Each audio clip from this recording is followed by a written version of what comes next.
같이 읽습니다. 시작. 너 아침의 아들 계명성이여 어찌 그리 하늘에서 떨어졌으며 너 열국을 엎은 자여 어찌 그리 땅에 지켰는고 내가 내 마음에 이르기를 내가 하늘에 올라 하나님의 무별 위에 내 자리를 높이리라. 내가 북극 지폐의 산 위에 앉으리라. 가장 높은 구름에 올라가 지극히 높은 이와 같아지리라 하는도다. 그러나 이제 내가 수월 곧 구덩이 맨 밑에 떨어짐을 당하리로다. 너를 보는 이가 주목하여 너를 자세히 살펴보며 말하기를 이 사람이 땅을 진동시키며 열국을 놀라게 하며 세계를 항모하게 하며 성읍을 파괴하며 그에게 사로잡힌 자들을 집으로 놓아 보내지 아니하던 자가 아니냐 하리로다. 열방의 모든 왕들은 모두 각각 자기 집에서 영광 중에 자그마는 오직 너는 자기 무덤에서 내쫓겼으니 가정한 나무 가지 같고 칼에 찔려 돌 구덩이에 떨어진 죽음들에 둘러싸였으니 밟힌 시체와 같도다. 내가 내 땅을 망하게 하였고 내 백성을 죽였으므로 그들과 함께 안정되지 못하나니 악을 행하는 자들의 후손은 영원히 이름이 불려지지 아니하리로다 할지니라. 너희는 그들의 조상들의 죄악으로 말미암아 그의 자손 도래하기를 준비하여 그들여 일어나 땅을 차지하여 성읍들로 세상을 가득하게 하지 못하게 하라. 만군의 여호와께서 말씀하시되 내가 일어나 그들을 쳐서 이른과 남은 자와 아들과 후손을 바벨론에서 끊으리라. 나 여호와의 말이니라. 내가 또 그것이 고슴도치의 구렐과 물롱덩이가 되게 하고 또 멸망의 빗자루로 청소하리라. 나 만군의 여호와의 말이니라 하시니라.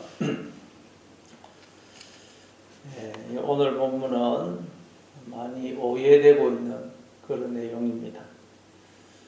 이 내용을 사탄을 이야기하는 것으로 그렇게 오해가 되고 있습니다. 12절에 보면 너 아침의 아들 계명성이여 어찌 그리 하늘에서 떨어졌으며 너 열국을 엎은 자여 어찌 그리 땅에 지켰는고.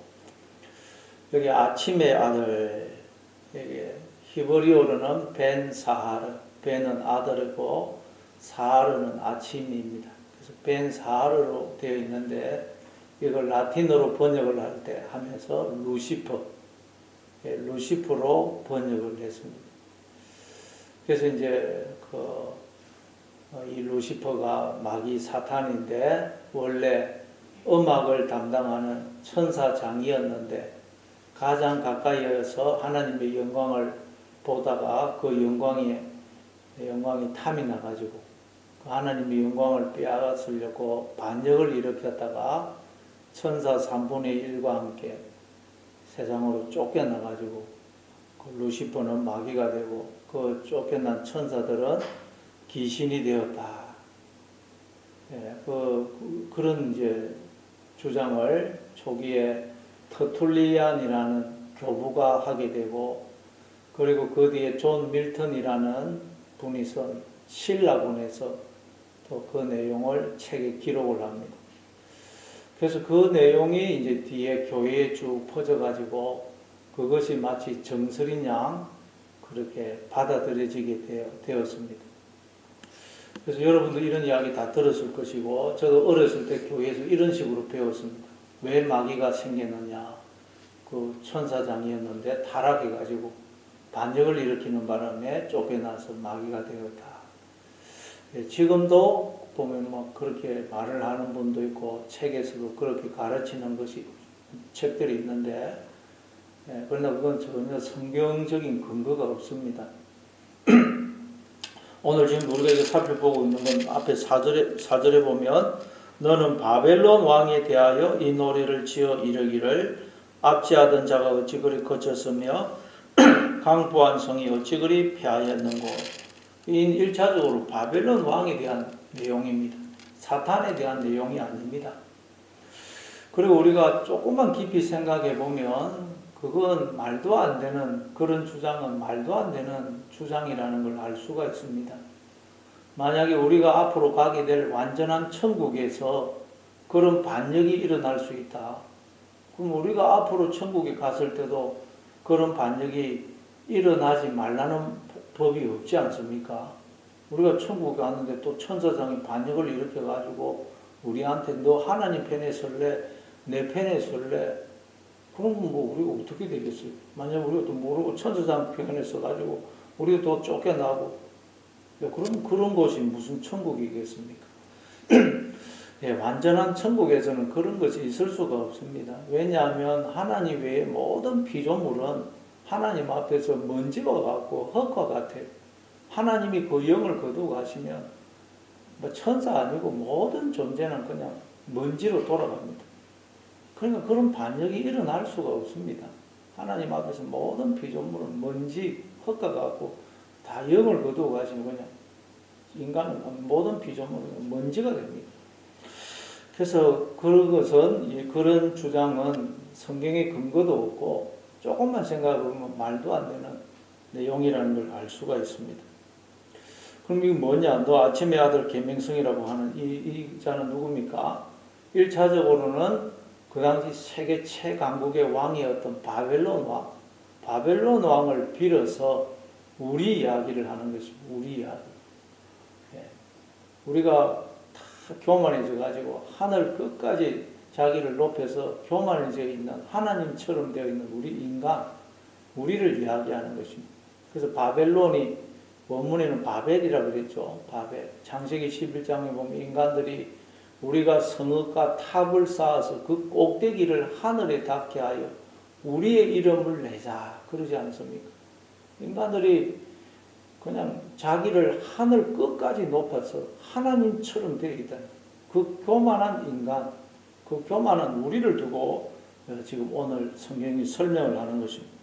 그래서 너 아침의 아들 계명성이여. 그리고 우리가 다 아침의 아들, 빛의 아들, 낮의 아들, 제가 하나님의 아들로 지음을 받았지 않습니까? 그래서 데살로니가 전서 5장 5절에 보니까 너희는 다 빛의 아들이요 낮의 아들이라. 우리가 밤이나 어둠에 속하지 아니하고. 우리를 두고 너희는 빛의 아들이고 낮의 아들이라 그러지 않습니까? 우리는 원래 빛의 아들, 낮의 아들, 아침의 아들, 즉 하나님의 아들로 지음을 받았습니다. 인간은 너무도 존귀하고 놀랍고 영광스러운 존재로 지음을 받았습니다. 빛의 아들, 낮의 아들로 지음을 받았습니다. 그래서 우리가 여러분 인간만큼 놀라운 존재가 없습니다. 인간은 여러분 기적 중에 기적입니다. 우리가 이 세상에서 볼 수 있는 가장 놀라운 기적이 인간의 존재입니다. 인간은 설명이 불가능해요. 너무너무 놀랍거든요. 그래서 역사적으로 이 인간이 도대체 어떤 존재냐? 그 수많은 사람들이 연구를 해가지고 설명을 하려고 했지만 불가능했습니다. 그래서 인문학이라는 것도 대학에 가면 인문학 있지 않습니까? 그것도 인문학이라는 말 자체도 인간을 연구하는 학문이거든요. 그래서 인간은 도대체 어떤 존재냐? 그렇게 오랫동안 연구해서 설명하려고 했지만 설명이 불가능하다는 거예요. 왜? 하나님을 떠나서는 인간은 존재가 설명이 불가능해요. 인간은 하나님의 형상으로 하나님의 자녀로 지음을 받았기 때문에. 그래서 너 아침의 아들 계명성이여. 우리 보고 하는 거예요. 우리가 아침의 아들, 빛의 아들, 하나님의 아들. 그리고 계명성이라는 말은 새벽별, 샛별, 금성을 두고 하는 말이죠. 우리가 별과 같은 존재로 지음을 받았습니다. 자, 그런데 그런 우리가 어떻게 됐다 그래요? 어찌 그리 하늘에서 떨어졌으며 너 열국을 엎은 자여 어찌 그리 땅에 찍혔는고. 인간은 너무도 존귀하고 영광스러운 존재로 지음을 받았는데 보니까 하늘에서 떨어지고 땅에 찍혔더라는 거예요. 땅에 찍히면 땅에 처박혀 있더라는 거예요. 아, 인간이 왜 이렇게 됐을까요? 인간이 너무도 존귀하고 영광스러운 존재인데 보니까 지금 우리 인간이 너무 비참한 존재가 되어 있지 않습니까? 하나님의 형상이 파괴가 되어 있거든요. 인간에게는 두 모습이 있습니다. 하나님의 자녀로서의 모습도 있지만 마귀의 자녀로서의 모습도 있습니다. 인간이 어떨 때는 천사 같아요. 근데 인간이 어떨 때는 또 악마 같습니다. 악마. 짐승은 늘 일정한데 인간은 천사 같기도 됐다가 또 어떨 때는 악마 같아요. 인간만큼 잔인한 존재가 어디 있어요? 인간만큼 선한 존재도 없지만 인간만큼 또 잔인하고 막 그냥 무슨 존재가 없습니다. 이 인간이 원래는 안 그랬는데 인간은 너무도 그냥 선하고 존귀하고 영광스러운 존재로 지음을 받았는데 지금 우리 인간이 지금 이렇게 하늘에서 떨어져 버리고 땅에 처박힌 존재, 너무도 그냥 비참하고 처참한 모습이 되어 있더라고요. 그래서 지금 바벨론 왕을 빌어서 우리를 설명하는 거죠. 너 왜 그렇게 됐느냐? 원래는 너무 존귀하고 영광스럽고 선하고 아름다운 존재로 지음을 받았는데 너 지금 왜 그렇게 비참하고 그렇게 잔악한 존재가 되어버렸느냐? 그렇게 이야기하는 거예요. 여러분, 이게 지금 인간의 모습이 원래 정상이 아니라는 거죠. 지금 인간이 이렇게 지금 이게 정상이 아니라는 거죠. 왜 이렇게 되었습니까? 13절에 보니까 근데 이유를 설명하는 것입니다. 13절. 내가 내 마음에 이르기를 내가 하늘에 올라 하나님의 뭇별리에 내 자리를 높이리라. 내가 북극 지폐의 산 위에 앉으리라. 왜 인간이 이렇게 되었느냐? 인간이 스스로 하늘이 되겠다고, 하나님처럼 되겠다고 하나님을 떠나는 바람에 이렇게 됐다. 인간의 모든 존귀 영광은 하나님에게서 주어지는 것인데 인간이 스스로 하나님처럼 되겠다고 하나님을 떠나는 바람에 인간이 이렇게 비참한 존재가 되어버렸다는 것입니다. 내가 하늘에 올라 하나님의 뭇별리에 내 자리를 높이리라. 내가 가장 뛰어난 존재가 되겠다. 아담과 하와도 선악과를 따먹은 이유가 하나님처럼 되려고 선악과를 따먹죠. 인간은 끊임없이 하나님처럼 되려고 합니다. 자기를 자꾸 높이려고 합니다. 내가 북극 지폐의 산 위에 앉으리라. 북극 지폐의 산이라는 것은 그 신들이 있는 곳을 상징합니다. 내가 하나님 자리에 앉겠다는 것입니다. 하나님 자리. 그리고 14절에도 보면 가장 높은 구름에 올라가 지극히 높은 이와 같아지리라. 지극히 높은 이 하나님 아닙니까? 내가 하나님처럼 되겠다. 이게 죄인된 인간의 본성입니다. 인간은 근본적으로, 죄인된 인간은 근본적으로 끊임없이 자기를 높이려고 합니다. 다 교만해요. 그래서 죄인된 인간 중에 교만하지 않은 인간은 아무도 없습니다. 끝없이 자기를 높이려고 합니다. 그래서 자기가 뭔가 좀 공부를 잘한다, 뭐 돈이 많다, 권력이 있다, 똑똑하다, 뭐 세상적으로 성공했다, 그러면 인간은 뭐 자기가 최고라고 생각하죠. 교만하고 다른 사람을 업신여기고, 이게 죄인된 인간의 본성이라는 것입니다. 그럼 왜 인간이 이렇게 자꾸 자기를 높이려고 하는 것일까요? 하나님께서 우리 인간을 너무 존귀하게 지었었기 때문입니다. 하나님의 그 영광에 참여하도록 지음을 받았거든요. 그러니까 인간이 뭐 끝없이 높아지려고 한다는 것입니다. 그러나 여러분, 하나님 입장에서 보면 얼마나 우습겠어요, 인간이.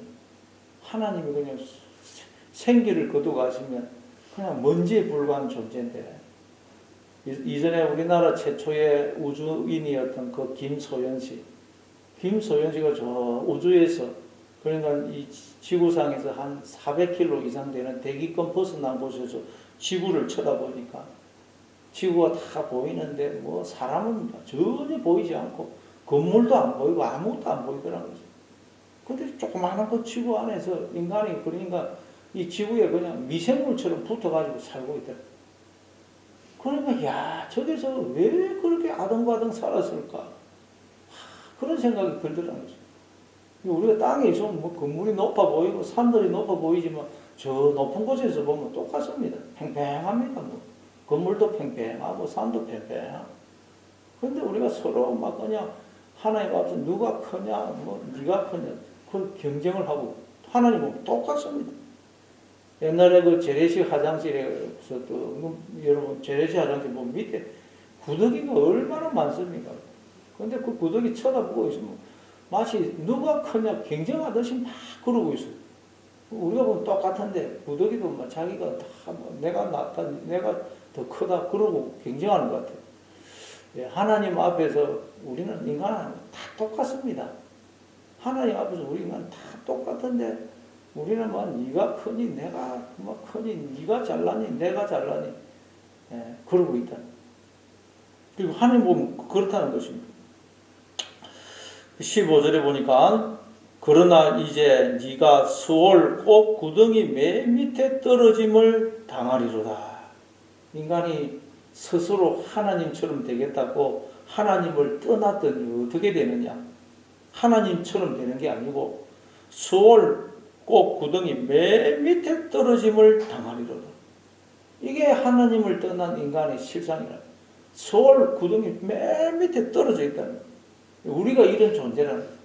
서울과 같은 존재, 서울이라는 것은 살, 구하다, 요구하다라는 동사에서 나와서 그러니까 만족이 없는 상태, 늘 목이 마른 상태, 텅 빈 상태를 서울이라는 거예요. 그래서 인간은 서울의 존재가 되어서 어둠의 존재가 되어서 내가 누군지 어디서 와서 어디로 가는지 왜 사는지를 모릅니다. 인간은 모르고 늘 목이 말라요. 늘 목이 마르고 인생이 그렇게 외롭고 고독하고 허무한 것입니다. 인생이 너무너무 허무하지 않습니까? 인생이 이게 인생인가? 너무 허무하다. 왜 그렇다고요? 인간이 스스로 하나님처럼 되겠다고 하나님을 떠남으로 이렇게 비참한 존재가 되었다는 것입니다. 16절에 보니까 너를 보는 이가 주목하여 너를 자세히 살펴보며 말하기를 이 사람이 땅을 진동시키며 열국을 놀라게 하며 세계를 항모하게 하며 성읍을 파괴하며 그에게 사로잡힌 자들을 집으로 놓아 보내지 아니하던 자가 아니냐 하리로다. 네, 너를 보던 자가. 그러니까 1차적으로는 바벨론 왕을 가리킵니다. 바벨론 왕. 세계 최강대국이었던 그 바벨론 왕. 도무지 망하지 않을 것 같은 그 바벨론 왕이 너무 형편없이 추락이 되어 있으니까 쳐다보는 것입니다. 근데 그 바벨론 왕을 위해서 우리 이야기를 하는 우리. 우리는 하나님의 자녀로 너무 존귀하고 영광스럽고 아름다운 존재로 지음을 받았는데 인간이 소원의 존재가 되어 있거든요. 하나님의 자녀로서의 모습도 있지만 마귀의 자녀로서의 모습도 있습니다. 악마의 모습도 있습니다. 그래서 너가 어떻게 이렇게 된 것이냐? 사람들이 놀란다는, 하나님이 우리를 보고 놀란다는 것입니다. 18절에 또 보니까 열방의 모든 왕들은 모두 각각 자기 집에서 영광 중에 자금하는 오직 너는 자기 무덤에서 내쫓겼으니 가정한 나무가지 같고 칼에 찔려 돌구덩이에 떨어진 죽음들에 둘러싸였으니 밟힌 시체와 같도다. 어떻게 되냐? 무덤에서 쫓겨나다는 그 시체가 무덤에 묻히지도 못하고 무덤에서 내쫓기고 또 가정한 나무가지 같고 칼에 찔려 돌구덩이에 떨어진 죽음들에 둘러싸여 있고 그래서 또 짐승들에게 시체가 밟히고 있다는 것입니다. 이런 비참한 존재가 되어버렸다는 것입니다. 또 20절에 보니까 내가 내 땅을 망하게 하였고 내 백성을 죽였으므로 그들과 함께 안장되지 못하나니 악을 행하는 자들의 후손은 영원히 이름이 불려지지 아니하리로다 할지니라. 시체가 안장되지도 못한다. 악을 행하는 자의 후손은 영원히 이름이 불려지지 않는다. 그리고 또 21절부터 23절에 보니까 너희는 그들의 조상들의 죄악으로 말미암아 그의 자손 도륙하기를 준비하여 그들이 일어나 땅을 차지하여 성읍들로 세상을 가득하게 하지 못하게 하라. 만군의 여호와께서 말씀하시되 내가 일어나 그들을 쳐서 이런가 남은 자와 아들과 후손을 바벨론에서 꺼내리라. 나 여호와의 말이니라. 내가 또 그것이 고슴도치의 고렐과 물롱덩이가 되게 하고 또 멸망의 빗자루로 청소하리라. 나 만군의 여호와의 말이니라 하시니라. 그래서 하나님이 이런 악인을 다 멸망시키고 청소하겠다 그렇게 말씀합니다. 우리가 이걸 통해서 뭘 깨달아야 되겠습니까? 우리가 이걸 통해서 뭘 깨달아야 되겠습니까? 우리가 이런 존재에서 구원을 받았다는 거죠. 구원이란 다시 원래의 모습을 회복하는 것입니다. 빛의 아들, 낮의 아들, 하나님의 아들로서의 모습을 다시 온전히 회복하는 것. 이게 구원이라는 것입니다. 근데 이제 우리는 이런 상태로 회복을 받았다는 것입니다. 골로새서 1장 13절에 보니까 그가 우리를 흑암의 권세에서 건져내사 그의 사랑의 아들의 나라로 옮기셨으니, 이제 우리는 여러분 어둠의 그 나라에서 사랑의 아들의 나라, 하나님의 나라로, 빛의 나라로 옮기셨다는 것. 우리에게 여전히 있지만 이건 여러분 원래 내 모습이 아니라는 거예요. 원래 내 속에 이 죄가 원래 내 속에 들어와가지고 나를 속이고 나를 종노릇시게 해서 내가 그동안 제 종노릇 한 것인데, 이제 예수님이 와가지고 이건 내 모습이 아니다.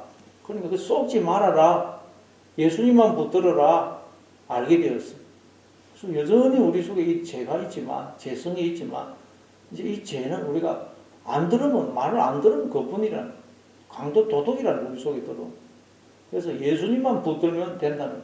우리는 이제 온전히 이런 모습에서 구원을 받았다는 거예요, 여러분. 이런 비참한 모습에서 원래 이제 빛의 아들, 낮의 아들, 하나님의 아들로 구원을 받았다는 거예요. 그러니 얼마나 감사합니까? 여러분, 이런 존재로 영원히 살게 되는 게 지옥입니다, 지옥. 이런 비참한 존재로 영원히 살게 되는 게 지옥인데, 이제 우리가 이런 존재에서 구원을 받았다는 것입니다. 그러니 얼마나 감사합니까? 그리고 이제 우리가 또 해야 될 것은, 그러나 우리가 아직 육을 입고 있기 때문에 우리 속에 이런 재성이 그대로 있습니다.